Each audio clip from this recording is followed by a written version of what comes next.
Hello students, today we are going to start chapter 8 quadrilaterals exercise 8.1.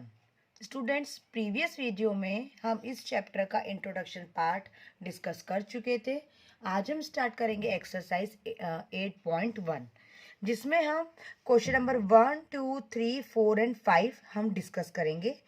Remaining के 5 questions हम next video में discuss करेंगे। Total 12 question है, बहुत ही इजी है। इसमें आपका ट्रायंगल चैप्टर का बेसिक कंसेप्ट यूज़ होगा, प्रॉपर्टीज़ यूज़ होगी। तो एक बार आप ये स्टार्ट करने के पहले आप ट्रायंगल चैप्टर के जो वीडियो हैं वो एक बार आप रिकॉल कर लीजिएगा। स्टार्ट करते हैं क्वेश्चन नंबर 1 से। Question number 1, the angles of a quadrilateral are in the ratio 3:5:9:13. Find all the angles of the quadrilateral. Student question number first में हमको क्वाड्रिलेटरल के एंगल रेशियो में दिए हुए हैं 3:5:9:13. हमको क्वाड्रिलेटरल के एंगल्स फाइंड करने हैं। स्टूडेंट्स क्वेश्चन में से देख के मैंने रेशियो लिख लिए हैं। क्वाड्रिलेटरल में टोटल 4 एंगल होते हैं, ठीक है। तो जब भी हमारे पास रेशियो सामने आता है तो हम उसको x सपोज कर लेते। तो टोटल 4 एंगल्स होते हैं। तो हम एंगल A ले लेंगे 3x, एंगल 5 ले लेंगे, सॉरी एंगल B ले लेंगे 5x, एंगल C ले लेंगे 9x और एंगल D ले लेंगे 13x। ओके, तो जैसा मैंने आपको बोला वैसा मैं यहाँ पे लिख लेती हूँ। Angle A equal 3x, angle B equal 4x, 5x students, हाँ। Angle C equal 9x and angle D equal 13x। Okay, तो ये हमने लिख लिया जैसा कि क्वेश्चन में बोला गया था, ठीक है। स्टूडेंट्स जैसा कि मैंने आपको इंट्रोडक्शन पार्ट में बताया था कि क्वाड्रिलेटरल में टोटल 4 एंगल होते हैं, 4 साइड होती है। तो चारों एंगल का सम 360 डिग्री होता है। तो angle A plus angle B plus angle C plus angle D equal 360 degree. Okay, अब angle A B C D की हम वैल्यू पुटअप करेंगे। 3x plus 5x plus 9x plus 13x equal 360 degree. Okay, तो next step में अगर हम तीनों इन quantities को प्लस करेंगे तो हमारे पास आता है 30x इक्वल 360 डिग्री। ओके, अब हम x की वैल्यू फाइंड करेंगे। x इक्वल 360 डिग्री बाय 30, 0 से 0 कैंसल, 3 1 जा 3, 3 1 जा 3, 3 2 जा 6। तो x की वैल्यू हमारे पास आ गई 12 डिग्री। ओके, अब हमारे पास x की वैल्यू आ गई है। तो हमने जो angle A 3x, angle B 5x, angle C 9x, angle D 13x लिया था, हम वहाँ पे x की प्लेस पे 12 डिग्री पुटअप कर देंगे। तो we can write angle A equal 3x means 3 into 12। तो 3 इंटू 12 हो जाएगा student 36 degree. Now angle B equal 5x, ठीक है। 5 एज इट इज x की प्लेस पे हम रखेंगे 12 डिग्री। 5 इंटू 12 स्टूडेंट्स होता है 60 डिग्री। तो एंगल B हमारे पास 60 डिग्री आ गया। नाउ एंगल C 9x था तो 9 इंटू 12 हो गया।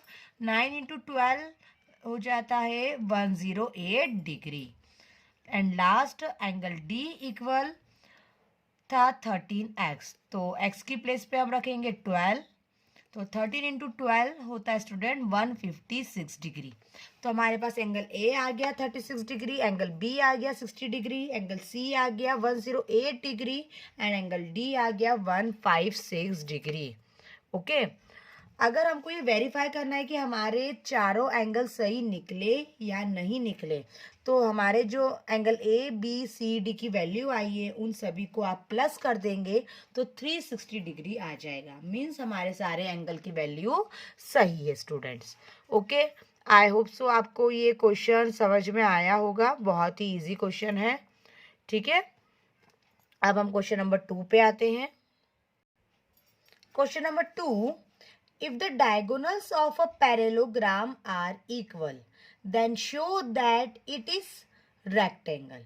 स्टूडेंट क्वेश्चन नंबर 2 में हमें बोला है कि एक पैरेललोग्राम है जिसके डायगोनल्स आपस में इक्वल है।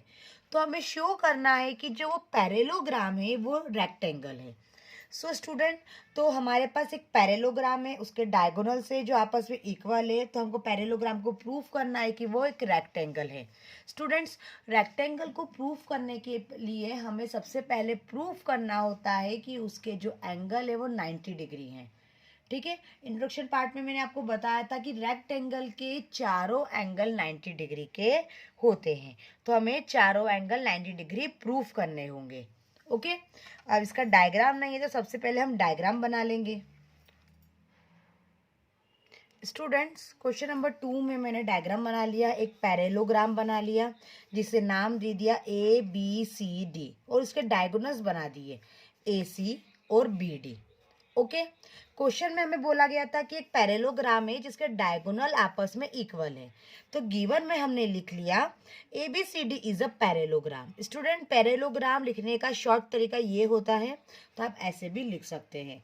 तो हमने ले लिया कि ABCD एक क्या है, पैरेललोग्राम है जिसके डायगोनल्स आपस में इक्वल है, तो वो हमने लिख दिया। टू प्रूव में हमें ये प्रूव करना है कि ABCD एक रेक्टेंगल है, तो वो भी हमने लिख लिया, ABCD is a rectangle. Presentation most important है। ओके स्टूडेंट्स, जिससे आपका है ना ये चीज़ दिखती है कि आपके कितने ज़्यादा कंसेप्ट क्लियर है। ओके, अब हम इसमें क्या करेंगे, चारों एंगल आपस में प्रूफ करेंगे। तो स्टूडेंट, प्रूफ में हमने ले लिया ट्रायंगल DAB, ये वाला ट्रायंगल लिया। ओके, और CBA ये वाला ट्रायंगल। ठीक है, एक ये वाला ट्रायंगल हमने लिया और एक ये वाला ट्रायंगल हमने लिया। ठीक है, अब इन दोनों ट्रायंगल को हम कॉन्ग्रुएंट प्रूफ करेंगे। कॉन्ग्रुएंट प्रूफ कैसे करते हैं ये हमने ट्रायंगल चैप्टर में अच्छे से पढ़ा है। और फिर हम कॉन्ग्रुएंट प्रूफ करने के बाद इसके एंगल आपस में इक्वल कर देंगे। तो जब आपस में एंगल इक्वल हो जाएंगे तो हम करस्पॉन्डिंग इंटीरियर एंगल की प्रॉपर्टी लगा के हम 90 डिग्री निकाल सकते हैं। तो आइए हम देखते हैं। हमने ये दोनों ट्रायंगल ले लिए।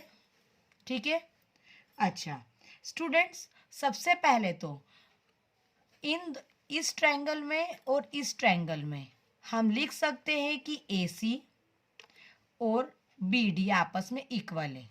क्यों? क्योंकि ये तो क्वेश्चन में ही दिया था कि डायगोनल आपस में इक्वल है, तो we can write AC equal BD। ये हमने लिख दिया गिवन। ओके स्टूडेंट, अब आता है इस ट्रायंगल में और इस ट्रायंगल में कॉमन साइड क्या है, AB, तो ये भी आपस में इक्वल होगी, AB इक्वल AB। तो रीजन हम लिख सकते हैं कॉमन। ठीक है स्टूडेंट, अब दोनों ट्रायंगल में हम बोल सकते हैं कि AD इक्वल है BC के। क्यों? क्योंकि पैरेललोग्राम की अपोजिट साइड पैरेलल भी होती है और इक्वल भी होती है। तो हम लिख सकते हैं AD equal BC because ABCD is a parallelogram. ठीक है, अब देखिए आप 1 2 3 हमने 3 चीजें इक्वल बता दी, जिससे हम बोल सकते हैं कि जो दोनों हमने ट्रायंगल लिए हैं ये दोनों आपस में कैसे हैं, कॉन्ग्रुएंट है। तो we can write DAB congruent है ट्रायंगल CBA के। रीजन हम लगाएंगे तीनों ही साइड है, साइड साइड साइड। ठीक है, अब ये दोनों ट्रायंगल आपस में कॉन्ग्रुएंट हो गए, तो हम CPCT से बोल सकते हैं कि एंगल A और एंगल B आपस में इक्वल है। तो angle A equal angle B आपस में इक्वल है CPCT। हम CPCT कब लगाते हैं ये हम ट्रायंगल चैप्टर में डिस्कस ना कर चुके हैं कि जब भी कोई दो शेप आपस में कॉन्ग्रुएंट हो जाते हैं तो उसका हर एक पार्ट आपस में इक्वल होता है, तो हम प्रॉपर्टी CPCT लगा देते हैं, means corresponding parts of congruent triangle. Okay student, angle A और एंगल B दोनों को प्लस करके हम लिख सकते हैं 180 डिग्री।